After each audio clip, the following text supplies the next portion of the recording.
Imagine waking up in the morning, reaching for your phone, before you even leave your bed, checking a few messages, watching a short video, opening social media, reading some news, and suddenly realizing that 30 minutes have passed.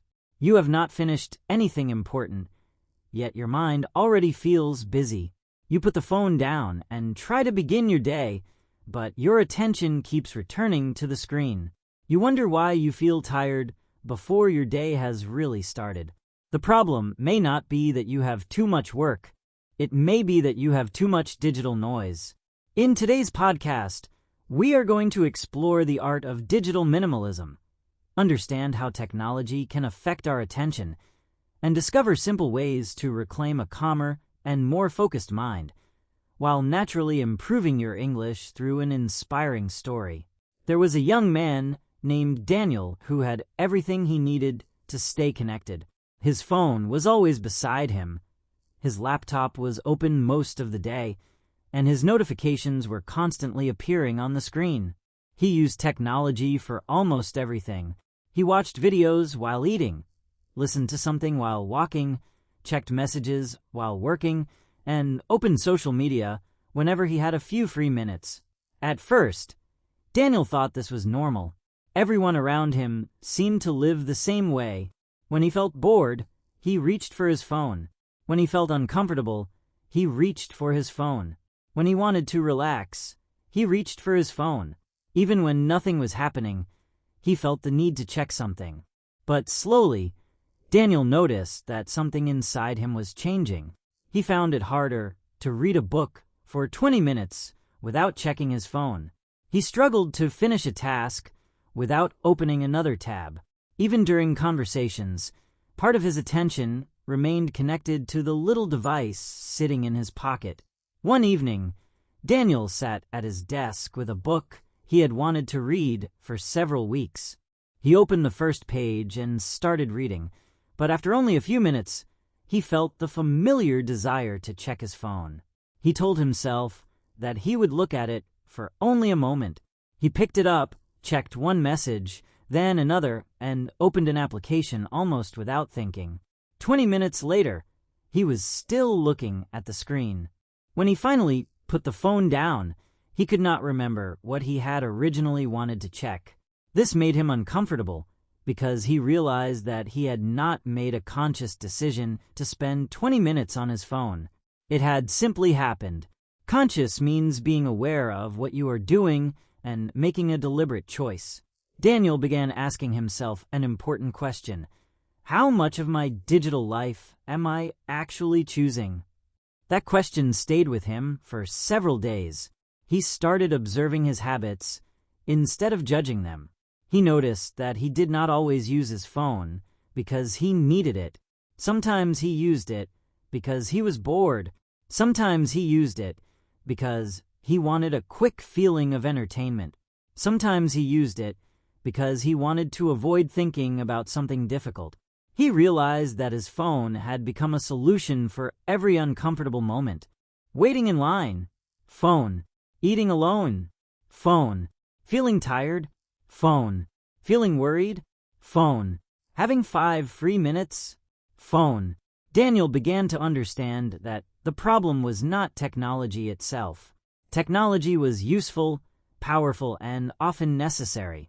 The problem was that he had stopped deciding when technology deserved his attention. This is where the idea of digital minimalism becomes important. Digital minimalism does not mean throwing away your phone, refusing to use the internet, or returning to a life without technology. It means using technology intentionally. Intentionally means doing something with a clear purpose, rather than simply doing it automatically. A digital minimalist asks, does this technology support something important in my life? If the answer is yes, they use it. If the answer is no, they consider reducing or removing it. The goal is not to use less technology, simply because less is always better. The goal is to make sure technology serves you instead of controlling your attention. Daniel decided to perform a small experiment. He did not delete everything from his phone. He did not make a dramatic announcement. Instead, he chose 3 applications that he opened repeatedly without a clear reason. He moved them away from his home screen and turned off their notifications. At first, this felt strange. Several times during the day, his hand automatically reached for his phone, but when he looked at the screen, there was nothing demanding his attention. He had created a small space between the impulse and the action. Impulse means a sudden desire to do something without thinking carefully about it. Daniel discovered that many of his phone habits were impulses rather than decisions. That small space was powerful. Before, the notification appeared, and he immediately reacted. Now there was no notification, so he had a chance to decide whether he actually wanted to open the application. Sometimes he still opened it, but now the action was more conscious. This taught him something important about freedom. Freedom does not always mean having unlimited choices. Sometimes freedom means being able to choose what you will not give your attention to. Daniel then began looking at his mornings. He realized that his phone was usually the first thing he touched after waking up. He decided to create a new morning rule. For the first 30 minutes after waking, he would not use his phone unless there was an important reason. Instead, he would drink water, open the curtains, make his bed, and spend a few minutes planning his day. On some mornings, he read a page or 2 of an English book. On other mornings, he simply sat quietly and thought about what he wanted to accomplish. At first, 30 minutes seemed like a long time, but after a few days, he began to enjoy the quietness. Something unexpected happened. Daniel noticed that his mornings felt slower, but his days felt faster in a good way.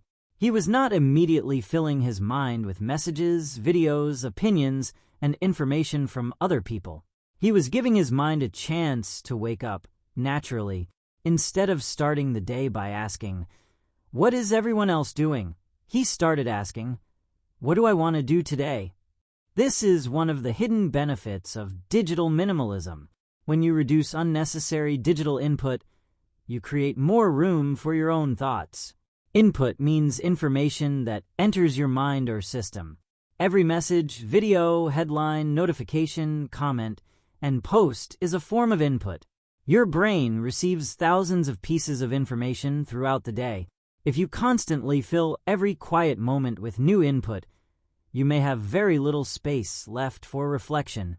Reflection means taking time to think carefully about your experiences, choices, or feelings.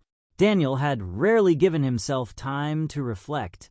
Whenever there was silence, he filled it with content. During a walk, he listened to something. During lunch, he watched something. Before sleeping, he scrolled through his phone. His mind was rarely quiet. He had mistaken constant stimulation for relaxation. Now he began taking short walks without his phone in his hand. At first, the walks felt boring. He noticed every sound around him.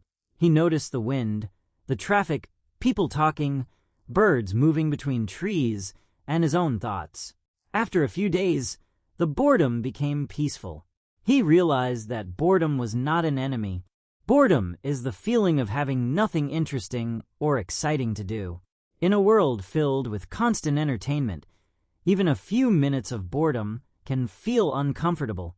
But boredom can also give your mind space to think, imagine, and recover.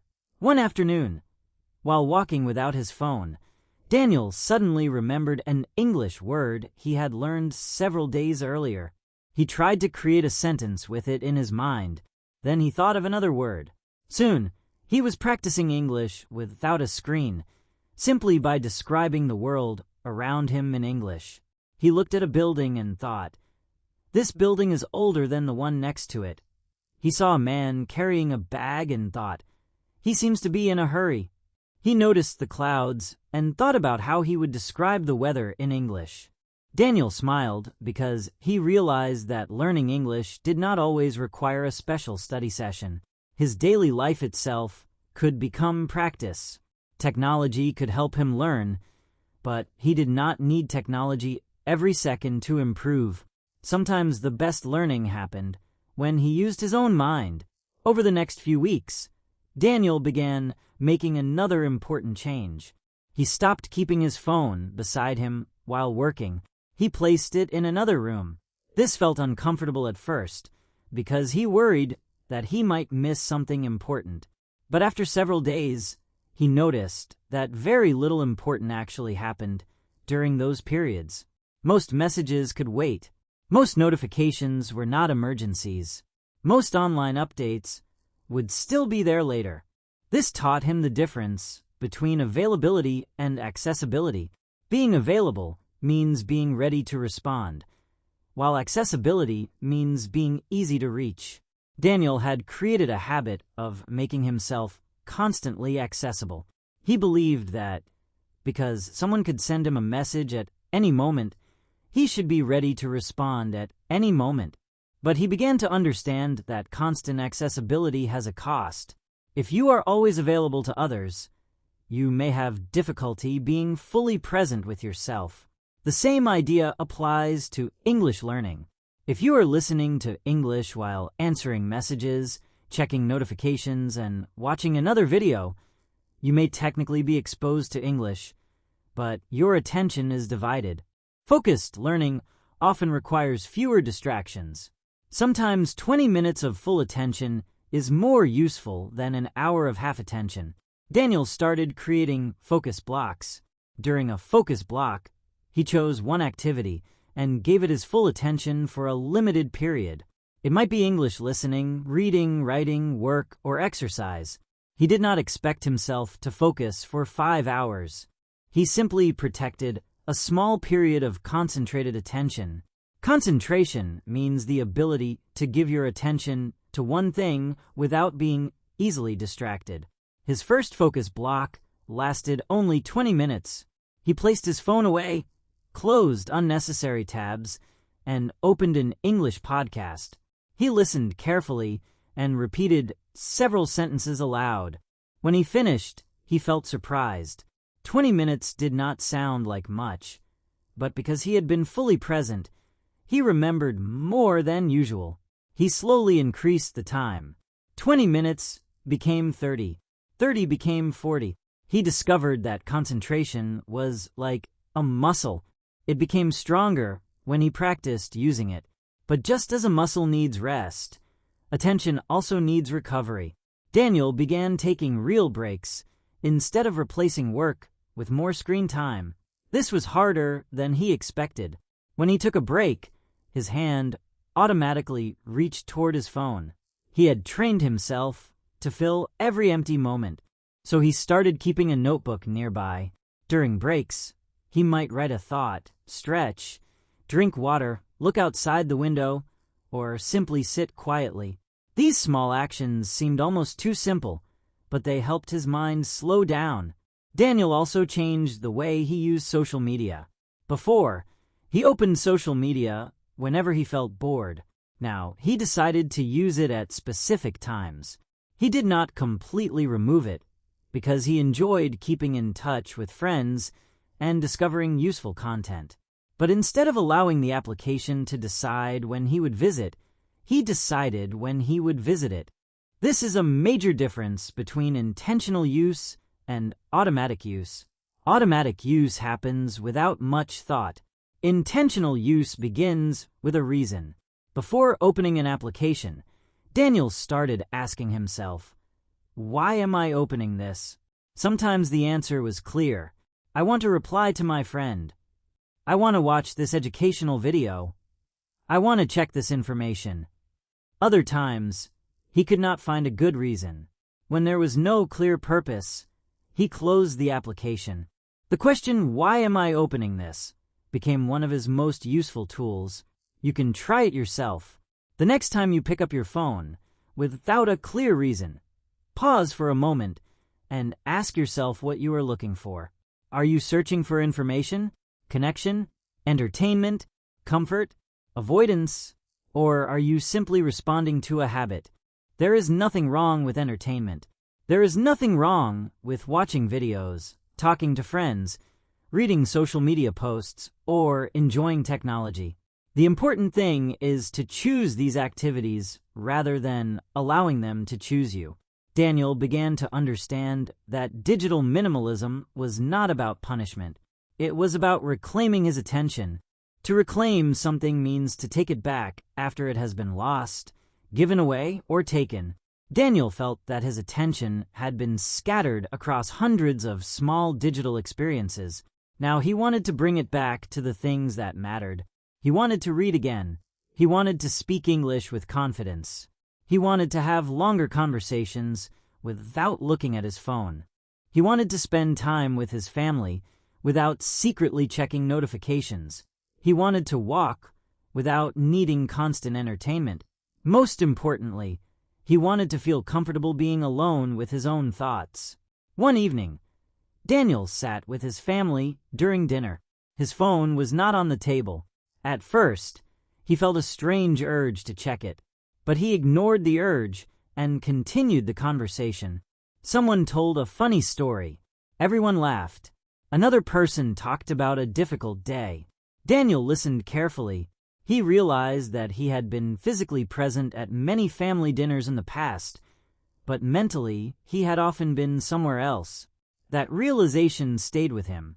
Presence means being mentally and emotionally engaged in the moment you are experiencing. You can be sitting in a room without truly being present. Your body may be there, but your attention may be somewhere else. Digital minimalism helped Daniel understand that attention is one of the greatest gifts he could give another person. The next morning, Daniel wrote a sentence in his notebook. "My attention is my life." He thought about it for a long time. Every day, you have a limited amount of attention. Where you place that attention shapes your experience. If you spend hours watching other people's lives, you may have less attention for your own. If you spend every quiet moment consuming information, you may have less space for your own ideas. If you constantly interrupt yourself, you may find it difficult to complete meaningful work. Your attention is not just a productivity tool. It is part of your life. This is why digital minimalism can be so powerful. It asks you to think about technology from a different perspective. Instead of asking, "What can this application do?" ask, "What is this application doing to my attention?" Instead of asking, "How many followers do I have?" ask, "How do I feel after spending an hour here?" Instead of asking, "What new content can I consume?"